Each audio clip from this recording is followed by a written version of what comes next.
Shaharda tekstilda 7-maktabni orqasida mana shunaqangi chiroyli qilib qurilgan 2024-yilda remontlarni chiroyli qilib qo'yilgan xonadonga kelganmiz.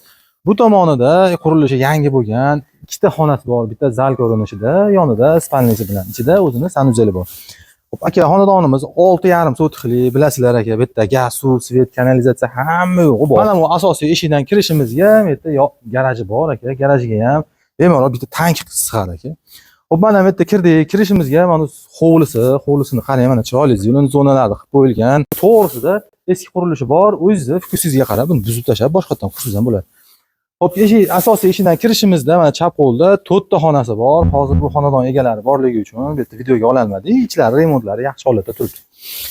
Xo'p, keldik, kirishimizga mana yangi remont bo'lib tugallangan xonadonimiz, ikkita xonasi bor, tashqi tomondan hojatxonasi bor. Xo'p, mana asosiy eshikdan kirishimizga prixoshkasi, to'g'riga kirsak, mana zal aka, bu zalni qarang, chiroyliligini, chiroyli turishini, remontlari hamma yo'g'i zo'r holatda turibdi. Xo'p, o'ng qo'l tomonda mana bitta spalni aka, bitta oilaga rosa zo'r joy, bitta kelin-kuyovga rosa yetarlicha joy bor. To'g'rida o'zini sanuzeli bilan birga. Xo'p, manzilimiz Farg'ona shaharda, tekstilda 7-maktabning orqasida, gaz, suv, svetlari hamma yo'g'i bor. 6 ta xonasi bor aka, remontlari zo'r holatda turibdi. Shunday kelasiz u yashashni boshlaydi.